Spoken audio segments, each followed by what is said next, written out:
Okay, so we're going to discuss impact framing on paradigm issues. So the paradigm issues I'm concerned with are reject arg versus reject debater, reasonability versus competing interps, RVI versus no RVI, and fairness versus education. Reminder that none of these have any bearing on the line by line over the standards, right? But rather they influence how the judge evaluates the interp counter interp debate. So you could lose the paradigm issue but still win the theory debate. Makes sense, yeah? Okay, so what do I mean by impact framing? So let's say we're having like let's say we're having a drop the debater versus drop the argument debate, right? Usually each side will put forth several reasons to drop the argument or drop the debater. And each of those reasons will be an impact, right? Such as proportionality, or time skew, or deterrence, or substantive education, or bias, or their ex post facto rules, or there's no bright line, or it's exclusive. Now, as a judge, it's fairly frustrating to resolve this debate because I first have to determine who has the link into which impact, and then I have to determine which impact is most important. Almost every debater is at least decent at establishing that they have a link into the impact. But most debaters give zero lip service to giving the judge an order of prioritization for which impacts come first. So here's how I would envision this going. Let's say the 1AR goes hard for reject the argument over reject the debater, and you read theory, right? As reject the debater. The way I would envision this impact framing occurring is the 2NR are starting out with an overview saying, there's a lot of line-by-line arguments on reject the argument versus reject the debater, but the big picture overview is that there are 8 total impacts, A, B, C, D, E, F, G, and H. Of these 8 impacts, the most important one is A and B, which means that whoever controls the internal link into these 2 impacts on the line-by-line debate of reject the argument versus reject the debater wins the round. And I know the debate seems confusing, but this is really simple. This should clarify how the impact debate works. Does that make sense? Huh. Uh, so now, what gets frustrating on this debate, if you're conducting it, is let's say they put forth 5 reasons to reject the argument, right? And you go for 1 reason for reject the debater. You'd have to compare it to all 5. Okay, but in your scenario, like there are 8 impacts. You have to compare both of them. So you have to collapse. Oh, okay. Right? If there's 8 impacts, ideally they didn't put forth 7 and you put forth 1. Sure. Right? Right. Ideally, you put forth at least 3 or 4 of those 8. And so you choose 1 or 2 of yours, and then you compare them to the ones that your opponent has. So you have to compare like each individual one, like impact A to. Unless you can group their impacts into categories. Oh, but if you can't do that, you have to. You have to compare each individual one. But that's 4 arguments, right? Okay, fair enough. And it makes the line by line a lot easier for the judge to resolve. Right. Does that make sense? Yeah. This is, I think, one of the new frontiers of theory debate. This is where theory debate should get deeper in the next couple of years. Because people have now started exploring more nuanced counterinterps, but we still haven't gotten deeper on the paradigm issues. And this is a great example of how you can get deeper on the paradigm issues. Sure, yeah. Cool? Yeah. Okay. So, what we're going to do is we're going to go through each of those paradigm issues, and we're going to practice impact framing them from both perspectives. Sure. So this is going to take a while, but it's going to be useful. Yeah. Yeah? Okay. So this is something that Jackson and I did for TOC, actually. So I already have a document written up with impact framing. Okay. So the way I'm going to do it is I'm going to read impact framing, and then I want you to respond. Does that make sense? Yeah. Oh, man. Alright. Let me get some paper.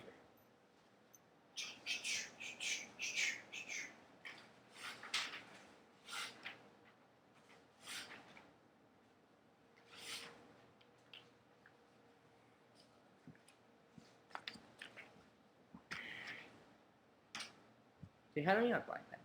Yeah.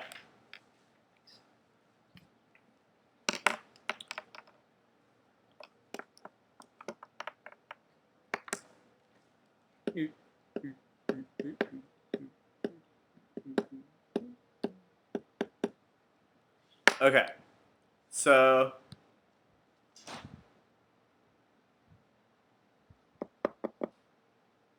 I'm gonna read some impact framing. Okay. Let's start with competing interest versus reasonability. Actually, Sure. okay. So here are the arguments that were in that debate. First is advocacy shift. That competing interps prevents an advocacy shift because you have to explicitly write out your counter interp, which means we have something to hold you to. Uh-huh. So having an advocacy text is good. Okay. Mm-hmm. Second is norming. That competing interps causes norming. Mm-hmm. Third is judge intervention. That competing interps, I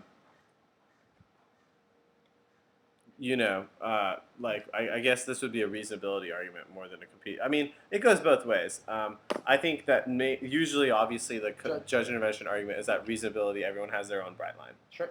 Okay. Now, let's say the AF for reasonability put forth arguments such as substantive education. Okay. So these are the arguments you have to defend. Uh-huh. So you read substantive education. Mm-hmm. You read AF flex. And then you answered the line by line. Sure. Make sense? Uh-huh. Okay. And we can also say you had like race to the bottom or something like that. But that would be That's substantive education. Yeah. Uh-huh. Okay. So I'm going to do impact framing here, and I want to see how you deal with it. Uh-huh. Okay. Ready? Yeah. So the big picture overview on competing interps versus reasonability is that there are several impacts here, but here's how you evaluate them. Advocacy shift outweighs substantive education. A point is that fairness links turn education arguments. If you're being unfair, then you prevent me from engaging in educational discussion. B point is substantive education is already locked out of the round. Post-introduction of theory means that there's no impact back to it. C point is no uniqueness on substantive education. We've talked about this topic for months, and its lit base is small. Next argument is that advocacy shift outweighs app flex. A point is you overflex the app. The issue is not whether the app is flexible, but whether that flex is stable. B point is there's alternate recourse for app flex, i.e. RVIs, but no alternate recourse for advocacy shift time. Locked out of the round if you shift. C point is pre-round prep solves. You had plenty of time to write a counter interp for what you defend, especially this deep into the topic. Lastly, advocacy shift always comes first before any other standard. A point is the most severe form of abuse because you lock me out of the round, because if you can shift your advocacy, it also prevents reasonability from being functional. If I can't explain to the judge why you're unreasonable, if your position keeps changing. B point is advocacy shift has the largest impact on the direction of the debate because my strategy was predicated on you being stable, thus making the one NC irrelevant post-shift. C point is preventing advocacy shift is key to setting effective norms on the theory debate because it codifies what debaters are defending and incentivizes engagement on the legitimacy of practices. Norming outweighs your impact because it's constitutive of theory. Next argument is that norming outweighs both substantive education and afflex. Norming controls the internal link to long-term fairness. Even if this round is a little bit abusive, I aggregate net more fair debate worlds with optimal norms, which means that I may be behind in this debate, but I will outweigh in future debates. Last argument is that judge intervention is the third most important impact in the round. A point is it's irreversible. You can still win debates under competing interpretations, but I can't win. I can't reverse the judge's vote against me. That is bias. B point is it's the most severe because it makes debate not a test of skill, but rather a competition on who the judge likes most. You disconnect from the round from the flow, which makes no sense because the debate is about us and not the judge. So much. What the? So this took me maybe like a minute and 15 to read, minute 20. So the point is, a great example of this is if you write this out, right? Like now the weighing on the competing interps reasonability debate is super clear. Yeah. Right? Right. So like in the around shift like all written out? The advocacy shift argument? Yeah. Oh my god. So in a round where if you win competing interps, the round is over, this is damning. Right. Right? Yeah. I'm pretty sure no one wants to respond to this in the 2 AI. Yeah. I mean, no one can, really will. Yeah. Or even can. Yeah. I think it's fair to give you maybe 5 minutes of prep because there's a lot of arguments here. Okay. I'm going to pause the recording. Okay, so I'm ready to hear your responses on the competing interest versus reasonability debate. I'll start with the separate arguments, why my arguments outweigh, and then line by line. Okay. Substantive education always advocates shift. The ACE points that advocates shift is solved with an introduction and interpretation. Simply because our reasonability to me, I know how to introduce an interpretation of the BC points. Even without advocacy, you can still answer my arguments. But there's no purpose to debate without substantive education because we're not learning anything always. All substantive education always norming arguments. The ACE points are only it's the only thing that's tangible and exists. The little is that normings. If you're is that norms are contradictory. When people read RBIs, no RBIs. The little b is that there are thousands of any given topic, which means that it's unlikely any debater face that is attention to any specific round. The little c is that there's no solvency. The little c there are no solvency because the trick theory is simply going to stop writing trick simply because she lost on theory. Always judges mention that ACE points are judges mentions inevitable because judges always have to intervene to decide arguments on the flow. Some judges like certain arguments more than others. Piece of points that judges mention are locked out with the introduction of theory. There's less feature of evaluate theory, which is that there's not enough ink on the flow in order to properly evaluate theory. Also, substantive education is most important impact. The ACE points have biggest impact in terms of education because the theoretical education literally has no impact except within and around itself. The piece of points are most portable skills because we can actually use our substantive education in the real world about a specific topic. And while we don't care about your fairness claims in the real world. Line by line. On your argument, why advocates always substantive education on your ACE point one, there's no there's no warrant. If fairness is independent for our education, we can still gain education from unfair arguments. Second turn, education is fairness because once we don't have an educational round, it's also very likely that the round is that round's down fair because you're depriving me of my education and 3 hours on duration.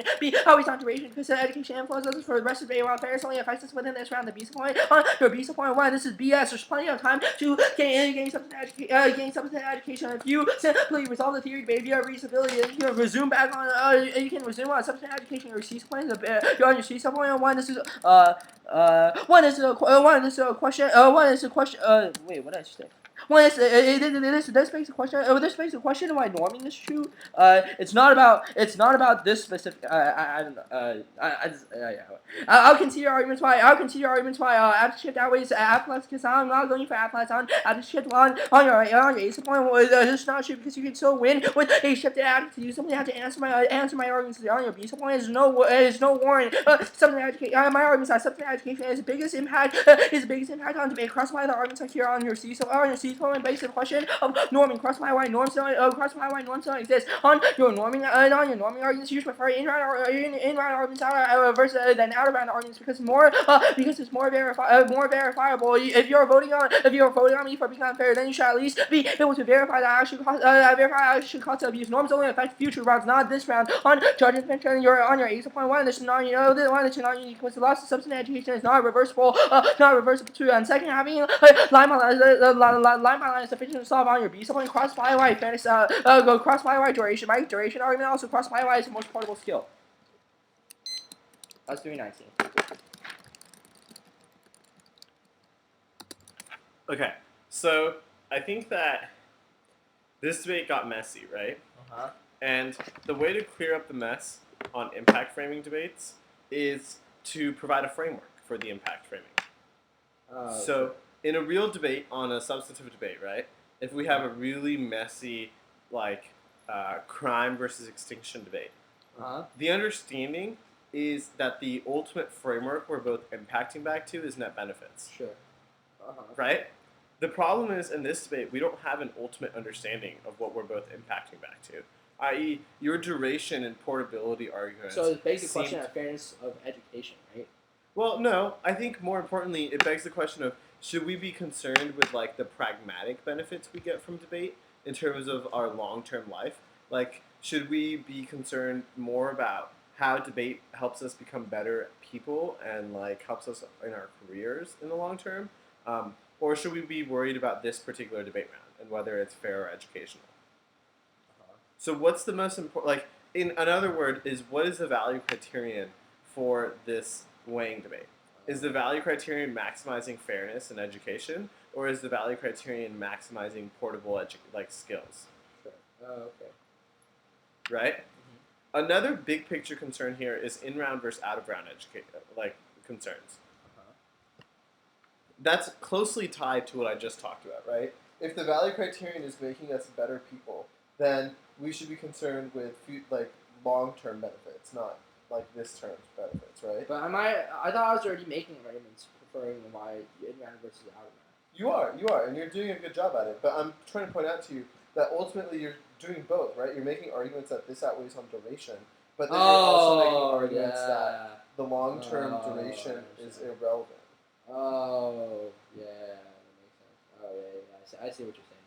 Yeah, so that's not like necessarily a contradiction. It could potentially be a contradiction, but it's not necessary, right? The larger thing I think you need to commit to is saying that, like, look, these long-term pragmatic benefits outweigh the in-round substantive benefits. Yeah, sure. Because that makes the weighing debate really easy. Uh-huh. Because a lot of the reasons why advocacy shift outweighs is because it's crucial to fairness in this debate. Yeah, sure. Uh-huh. So that's an in-round, like, theoretical benefit. Sure. Versus, like, a long-term pragmatic benefit. So here the distinction we're drawing between theoretical benefit and pragmatic benefit is like a pragmatic benefit is like the duration argument, Sure. that education lasts a long time, Mm-hmm. right? The in-round justification arguments would be like, yo, like when advocacies are shift, you walk me out of the debate. Mm-hmm. It's not reversible. Something like that. Make sense? Yeah. So do you see how doing in, I guess another way to phrase it is doing meta framing on the framing debate is important? Yeah. Right? Dude, this is deep.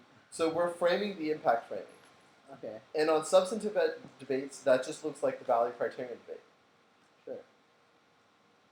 So right now, in the status quo, theory debates just aren't fleshed out enough. Mm-hmm. And this is the next step to fleshing them out. Right? People are very good at fleshing out the link level debate, i.e. Right. the standards and the counter-interp, right? What they're not as good at is fleshing out the paradigm issues. Sure, yeah. And when you're fleshing out paradigm issues and one person's arguing for reasonability and another person's arguing for competing interps, you have to answer two questions. One is, what is the most important impact? And two is, how do we decide what impacts we care about? The second question is the question of what is the framework? Okay. The first question is, underneath that framework, which impact has the largest magnitude? Okay. That makes sense, yeah. right? So, like, for example, in this debate, you're going hard for substantive education, Sure. right? You could make arguments for why substantive education is constitutive of the purpose of debate, or why substantive education creates long-term pragmatic benefits because of blah, blah, blah, blah, blah, blah, blah, blah, blah, right? And you could say that the long-term pragmatic benefits outweigh in-round harms. Sure. So the value criterion, so to speak, is not maximizing fairness in education. It's maximizing pragmatic benefits that we can get from debate. Sure, yeah. However, if the value criterion is maximizing fairness in education, then a lot of the pragmatic benefits you're drawing from substantive education get deprioritized. Right, Make sense? Yeah. So there's two levels that we can go deep on it. Right?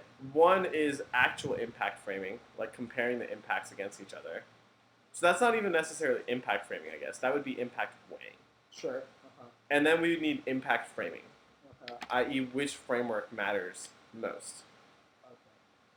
So this section should just be titled impact weighing on paradigm issues, right? Right. And also impact both framing. Impact weighing and framing. Right? Yeah. And this is like deep. I mean, yeah, we're going deeper into that than most people do, but you'll find it useful during the season.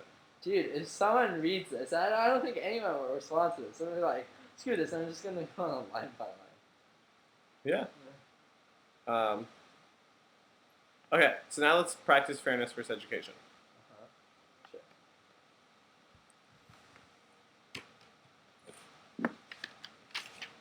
Ready? What are the arguments that are being made?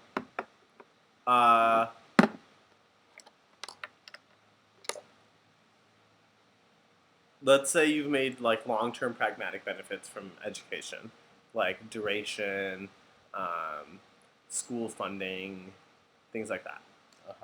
Okay? Yeah. Give me a sec. Sure. Okay. Lots of arguments on the line by line of the fairness education debate, but they impact back to two things: long-term pragmatic benefits from debate and the purpose of competitive activities. Prefer arguments impacting back to the purpose of competitive activities. A point is its most objective. We all have long-term different goals, valuations of the past, and views on what arguments are in-round educational, whereas all of us are here to win. That is definitely verifiable. B point is its most verifiable. We can't gauge the impact of education in the future or quantify how it helps us, but we can verify that we came to come to tournaments to win. For example, some people think policy education will be really useful for them, but then end up becoming doctors and they never use that policy education. We don't fly out, pay registration fees, and hire coaches to learn. We do it to win. Also, most in-round verifiable because you're not willing to concede the ballot to have an educational conversation. This is verified.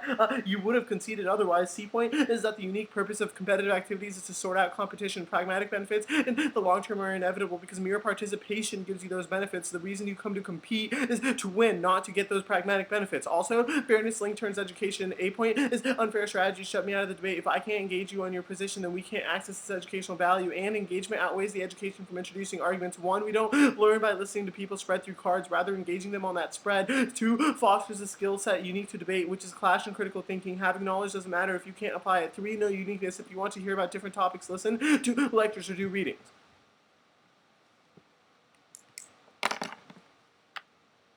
How much prep?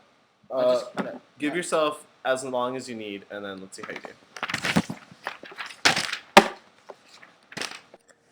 Okay, so we're going to listen to now the fairness versus education response that Kirk has, and Kirk is on the side of education. Ready? Yeah. Prefer pragmatic benefits at ASA point out where people forward debaters. All of us have different aspirations, different goals, which means that we should tailor this debate space to those aspirations. The only way to tailor the debate space to as many goals as possible is through education. Because debate teaches us critical skills that we can use in the real world, such as critical thinking. Also answers back your subjectivity arguments that even if people have different goals, only debate teaches on a certain set of skills that we can use regardless of what goals that we have. Most of us are not going to be in the activity for a long time, which means that first hour is on scope and second hour is on time frame. B points out turn fairness argument. A points out that education is key to school participation, which means that without education we wouldn't even be able to participate in the activity in the first place. The B point is that you're depriving me of education, which means that you're not being fair to me on your line by line. Your A point subjective. Turn this argument. That fairness is subjective too, because everyone has different conception of what a fair argument is. On your verifiability claim, one, you share a specific example. Sure, there may be some people who want to be doctors. However, there are other people who simply want to go to debate tournaments in order to learn about debate. Second, this empirical claim without empirical warrant. You should press him on this issue. If it's actually true that people come to debate tournaments just to win, he should at least be able to provide statistics for that. Your C points that you're able to sort out competition. One that's not true, because debate is a unique form. Debate is a unique form for us to actually learn about education, not to sort out competition. Second is basic question on purpose. The basic question on purpose of debate. Debate was created to help us gain real world skills, to learn to learn how to function, to learn about how to function in the real world. And your decent ones, you link to my argument because it shuts out of debate. However, no, there are independent issues. You can still have education in an unfair debate. Okay, so the biggest difference between how my speech was conducted on fairness versus education and competing interps versus reasonability is I gave you a framework weighing argument for fairness versus education, right, but I didn't do that for competing interps versus reasonability. Yeah? Right. So there was not as much impact weighing on fairness versus education as much as there was impact framing. Right. So on competing interps versus reasonability, there was a ton of impact weighing, i.e. advocacy shift versus substantive education, advocacy shift versus whatever. I don't know why I said whatever. Advocacy shift versus afflex. Those are the two things that was explicitly weighed, right? And substantive education. And then advocacy shift in general comes first. So all those arguments were impact weighing. Right. But that speech didn't have very much impact framing, if any at all. Sure. Now, this speech had a ton of impact framing. This speech didn't have as much impact weighing. Okay. So do you see how those are two distinct issues Sure. in every single paradigm issue debate? right? And then obviously you still have to win the link. Right. Yeah. Yeah. That's of course. To the impact. Sure. So there's three things that you should be doing in a very fleshed out paradigm issue debate. You should be winning the link to the impact. Then you should be weighing the impact vis-a-vis other impacts. And then you should be framing all the impacts in the context of some sort of framework. Okay. Does that make sense? Uh-huh. I think that in this speech in particular, you're not giving the link turn enough attention. You say it's an independent issue that we can still have education and unfair debates, but that's not being warranted. Sure. There definitely needs to be warrants there. Uh-huh. At this point, it's just a claim. Sure. Uh-huh. And so I'm not going to give you a lot of criticism in terms of the actual speeches, because what I'm going to do is I'm going to provide you these speech talks and have you write out the opposite speech talk first, since this is your first time really like thinking and looking at this debate, Okay. right? But what I wanted you to do is understand in the big picture how these debates function. Makes sense. Makes sense. Yeah. Yeah? Uh-huh. Okay. So just for the sake of practice, I would like to also do... should we do RVIs or drop the debater? Let's do drop the debater. This one I have written up. This one's short, but we're going to write up the extensive version of it. By we, I mean you. Uh-huh. Okay. And I'll edit it. Uh-huh. Okay? Yeah. So let's practice drop the debater. So this one only has impact weighing. This one doesn't have any impact framing. Uh-huh. Now, the interesting thing about drop the debater versus drop the argument is almost all of the impact framing just assumes maximizing fairness or maximizing education, right? All the arguments are about what would be the more fair thing to do. Sure. Would it be to reject me as a debater, or would it be to reject this argument? Or what would Fair be the enough. more educational thing to do? Fair Right? enough. Yeah. So sort of the dichotomy you saw on fairness versus education about the purpose of the activity or pragmatic benefits, that dichotomy doesn't exist as much on reject the argument versus reject the debater, right? Sure. So impact framing on reject arg versus reject debater is fairly simple. And actually, impact framing on reject arg versus reject debater is influenced by the winner of the fairness versus education debate. Uh-huh. Oh, yeah, that makes sense. Yeah, yeah. Makes sense, yeah? Yeah. So, another obvious truth that should then be pointed out, that should make a ton of sense to you as well, is obviously the impact framing on fairness versus education can't be maximizing fairness or maximizing education. Right. Right? That would be circular. So we need some sort of external criteria to judge the winner of the fairness versus education debate. This is the type of analysis that I have almost never seen drawn out in a debate round. And this is the type of analysis that, again, is the new frontier that is yet to be explored on theory debates in LD. Right? So the explicit argumentation over should we prefer education or fairness because it's constitutive of the purpose of the activity or there's long-term pragmatic benefits, that hasn't happened yet. Right? Everyone just wins a link, like, oh, like fairness is more important because you're here to win, and oh, education is more important because it lasts longer. But no one really questions, what do we care about more? Lasting longer or being here to win? Sure, yeah. Which one's more important and why? I.e., what should the framework be? That makes sense, yeah? Deep questions. Yeah. Cool. So let's do drop the debater. Sure. Okay, this one's relatively short. Ready? Yeah.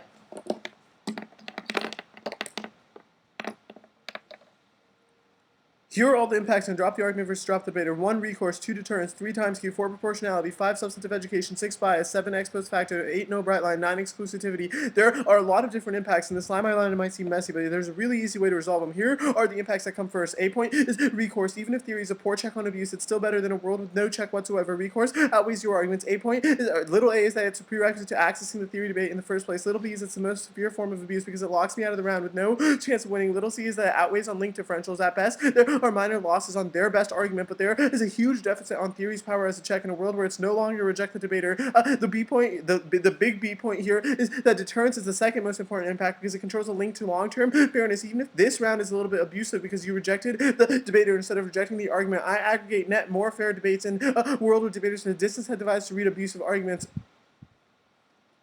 Okay. What's the A and B subpoint for recourse? A point, so the little a was that Recourse outweighs. A point is that the little a is that it's prerequisite to accessing the theory debate in the first place, i.e., without recourse, I can't debate theory. The little b is that it's the most severe form of abuse because it locks me out of the round with no chance of winning. Okay. Okay, so I'm going to pause it and take some prep time. Okay, so we're going to listen to the responses on reject the argument versus reject the debater, and Kirk is going to go for reject the argument. Yeah.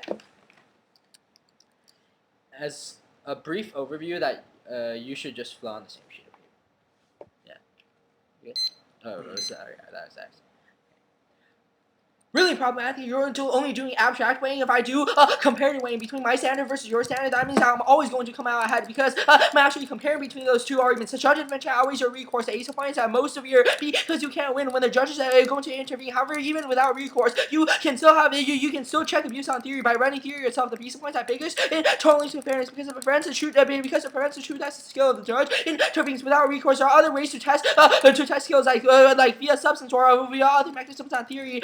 Ways your deterrence argument. The ace of points I'm able to solve for your deterrence. And the judge is going to the judge is I'm going to solve for your aggregation claims. The judge is going to be able to intervene on every single round. That's obviously worse. That's obviously worse than deterring abusive arguments. It doesn't matter if you're running abusive arguments, and the judge doesn't care about those arguments. Abusive arguments deterrence argument because there's no deterrence incentive. If the opponent simply knows that the judge is going to intervene against or with the argument on the line, your ace on the ace point on recourse. When there's no warrant to this claim, because you can still run theory as a check. Second, judge intervention prevents access to theory in the first place. Because they'll simply vote against your theory arguments. Abusive points already answered. By my ace point on outweighing recourse. Cross my out here. Your C point always on link differential. One is a question. One is a question about strength and link. We're able to check abuse even if we run theory. Even if we're able to run theory, even though there is less, even though there's less strength and link, I'm still sufficiently being able to giving you recourse. Second, a link differential basic question of a line by line. If you're not winning the line by line issue, that doesn't matter. Then be someone you say you say deterrence outweighs aggregates. However, you should prefer in round you should prefer in round arguments over out of round arguments because out of round arguments there's no verifiability to out of round arguments. If you're going to vote me down on theory, you should at least be able to verify the claim. Aggregation only if it matters in terms of future rounds. But however, we should care about this round. Okay, I think the biggest problem on the line by line of this debate is that you're not really you're making this argument against recourse too often that you do have recourse because you can still run theory and that you can still check abuse of theory by reading theory. And the point of the argument is that that check is functionally no longer useful because theory is no longer a reason you lose. So I won't be able to read theory anymore.